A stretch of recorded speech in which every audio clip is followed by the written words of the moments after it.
नमस्कार बच्चों। उत्तराखंड सीरीज़ का आज हमारा है 26वां दिन। आज से हम शुरू करने जा रहे हैं उत्तराखंड जिला सीरीज़, जिसमें हम एक एक कर जानेंगे उत्तराखंड के सभी ज़िलों के बारे में। आज सर्वप्रथम हम सबसे पहले जिसकी बात करेंगे वो है देहरादून ज़िला, क्योंकि देहरादून हमारे उत्तराखंड राज्य की राजधानी भी है। तो इस दृष्टि से भी सर्वप्रथम इसके बारे में जानना सबसे ज़्यादा ज़रूरी हो जाता है। अब सबसे पहले बात करेंगे ये ज़िला कब बना। 1871 में ये बना जिला, लेकिन हमें पता है 9 नवंबर 2000 से पहले तो हमारा उत्तराखंड उत्तर प्रदेश का हिस्सा था। तो उस वजह से ये जो देहरादून है ये जिला बनकर मेरठ मंडल में शामिल था। कहाँ था? मेरठ मंडल के अंतर्गत शामिल था। ये हो गया ये जिला कब बना। अब इसके नाम के इतिहास की बात कर लेती हूँ। महाभारत काल में यहाँ आचार्य द्रोण का आश्रम था, जो वर्तमान में आप टपकेश्वर मंदिर गए होंगे जो देहरादून के वासी हैं, तो टपकेश्वर मंदिर के पास द्रोण आचार्य जी का आश्रम था, इसीलिए इसको क्या कहा गया? द्रोण घाटी कहा गया।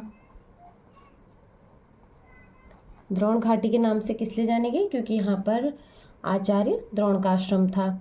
और वहीं एक और इसके नाम से रिलेटेड एक और कहानी है कि 1699 में, कुछ बुकों पर ये 1676 भी दिया गया है, मैं यहाँ पर आए पंजाब से गुरु राम राय जी, और गुरु राम राय जी ने यहाँ पर डाला था डेरा।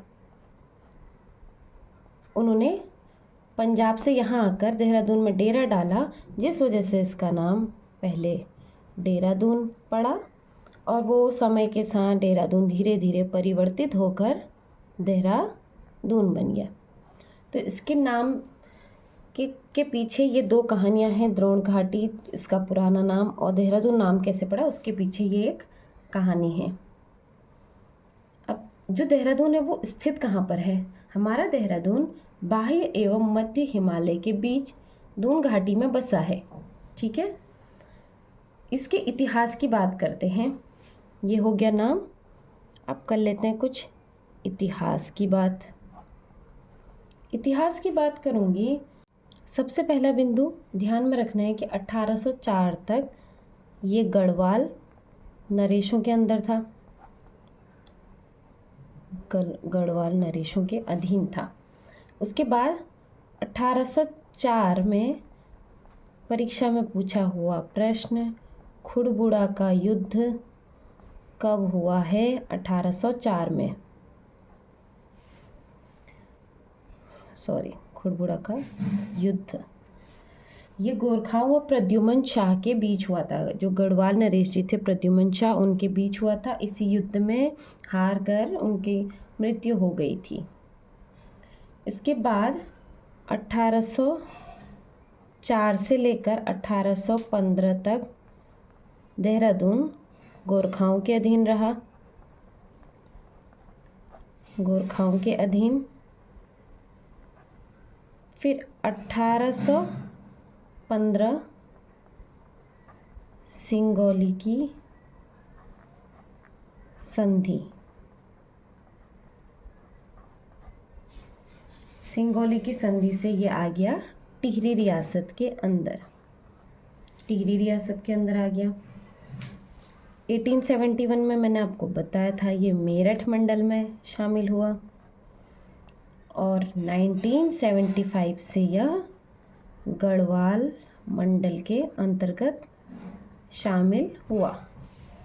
इतने की पॉइंट्स देख लीजिए। हमने देहरादून की बात कर ली, ये ज़िला कब बना, इसके नाम के इतिहास के बारे में, और परीक्षा दृष्टि से इसके मुख्य पहलुओं पे मैंने बात कर ली है। अब सीमा की बात करते हैं। ये देखिए नक्शा आपके सामने देहरादून का है। ये यहाँ पर से यहाँ तक, यह है हिमाचल प्रदेश का जो बॉर्डर है, यह है हिमाचल प्रदेश का बॉर्डर। तो एक जो राज्य देहरादून के साथ सीमा साझा कर रहा है वो हिमाचल प्रदेश है, और दूसरा अगर आप नीचे देखोगे तो वो है उत्तर प्रदेश। हाँ, नक्शे में हरियाणा भी दिख रहा है, लेकिन हरियाणा किसी भी तरीके से देहरादून को स्पर्श नहीं कर रहा है। ये हिमाचल प्रदेश और ये है उत्तर प्रदेश। ये दोनों आपस में सीमा साझा कर रहे हैं, लेकिन हरियाणा देहरादून को टच नहीं करता है। मैंने पहले भी बोला था, परीक्षा में अक्सर पूछा जाता है हरियाणा भी क्या अपने बॉर्डर शेयर करता है देहरादून के साथ, तो नक्शे में क्लियरली आपको दिख रहा है नहीं। तो सिर्फ 2 राज्य जो देहरादून ज़िले के साथ अपनी सीमा शेयर कर रहे हैं, पहला है हिमाचल प्रदेश और दूसरा है उत्तर प्रदेश। वहीं ज़िलों की बात करूंगी तो जो ज़िले देहरादून ज़िले के साथ अपनी सीमा साझा कर रहे हैं, शेयर कर रहे हैं बाउंड्री, वो है उत्तरकाशी पहला, दूसरा टिहरी गढ़वाल, तीसरा पौड़ी गढ़वाल और चौथा आ जाता है हमारा हरिद्वार। तो इस तरफ से 4 जिले स्पर्श करें, इस तरफ से 2 राज्य स्पर्श कर रहे हैं, हिमाचल प्रदेश, उत्तर प्रदेश, जिले उत्तरकाशी, टिहरी गढ़वाल, पौड़ी गढ़वाल और हरिद्वार। ये रही सीमा की बात। यहाँ तक क्लियर हो गया होगा।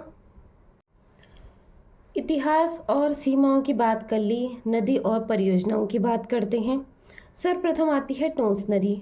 हमने नदी तंत्र में पढ़ा है टोंस नदी के बारे में। ये नक्शा आपको एक बार रिकॉल कराने के लिए, आपको याद कराने के लिए।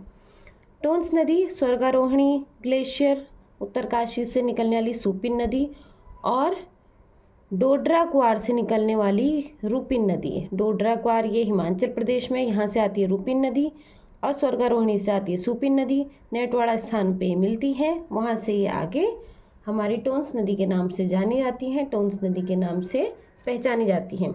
इसकी कुल लंबाई की बात करी जाए टोंस की, वो है 148 किलोमीटर। अब इसकी परियोजनाओं की बात करूँगी तो टोंस नदी पर स्थित जो परियोजनाएं हैं वो है किसाऊ बांध परियोजना, जो मुख्य है। दूसरा है छिब्रो बांध परियोजना, तीसरा है कोठी बांध परियोजना इत्यादि। डाक पत्थर कालसी के आसपास यह यमुना नदी से मिल जाती है, ये मैंने आपको पिछली वीडियोस में भी बताया है। अब यमुना नदी की बात कर लेते हैं। उत्तरकाशी के बंदरपूछ पर्वत से निकलती है हमारी यमुना नदी, जिसकी हमारी राज्य में कुल लंबाई 136 किलोमीटर है। यमुना नदी पर स्थित जो प्रमुख योजनाएं हैं वो व्यासी बांध परियोजना, लखवाड़ बांध परियोजना। लखवाड़ बांध परियोजना को ही 2008 में केंद्र सरकार द्वारा राष्ट्रीय परियोजना घोषित किया गया। इसके अतिरिक्त जिले में आने वाली अन्य नदियों और अन्य चीज़ों के बारे में हम भाग 2 में जानेंगे। आज के लिए इतना ही। धन्यवाद।